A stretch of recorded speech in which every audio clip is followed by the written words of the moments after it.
Sa video na to ay mapapanood nyo kung paano ko inihahanda at ipinapack yung orders bago kami makipag-meet up saka magpa-ship sa J&T. Dito makikita nyo na pipicturean ko sila, ifo-fold ko, and then hanggang sa ilagay ko na sila sa pouch. Ito yung mga design na in-order ng mga customers namin for this week. Ang mga available na sizes ng bedsheets namin ay king size, queen size, double size, and single size. And then set na rin siya, meron na siyang kasamang 2 punda. Meron din kaming available ng mga cortina at saka flat sheets na pwede nyo i-turn dun sa bedsheets saka sa punda.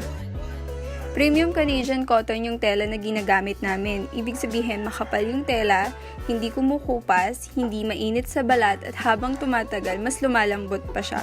Marami rin designs na available. Maraming pambata, pang ate, kuya, lolo, lola, tita, tito, nanay, and tatay.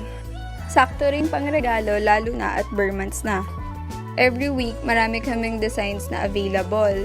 Pagkatapos ko silang picturean, ifo-fold ko naman sila. Workout din tong pag-fold kasi mabigat din yung mga tela and marami sila. Fast forward na muna natin since marami-rami itong titiklupin ko. 1, 2, 3, funk it! My darling, I love you, I love you, I love you, I love you, I love you, I love you, I love you, I love you, I love you, I love you, I love you,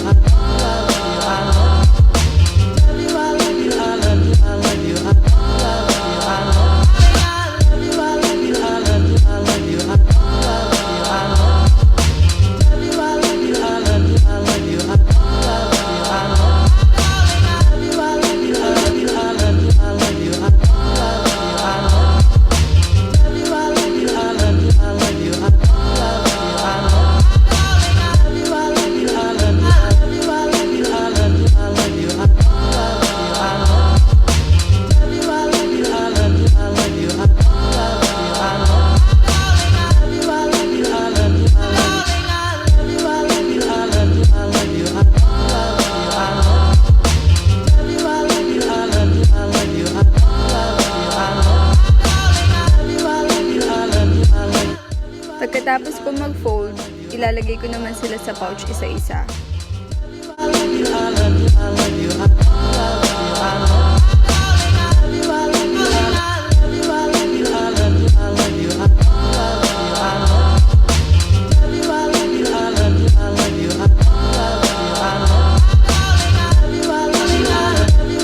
Ito muna ididikit yung pouch since mamaya i-double check ko pa rin yan.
Pagkatapos ko dito, ihahanda ko na yung mga orders ng mga ka-meet up ni Mister.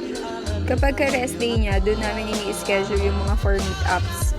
Tapos yung mga matitira na kailangan ipa-ship, susulatan ko na yun yung details. Then ako na yung pupunta sa J&T na malapit dito sa amin.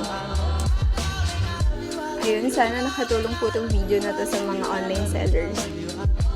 Don't forget to like, subscribe, and hit the notification bell for more videos like this. Thank you!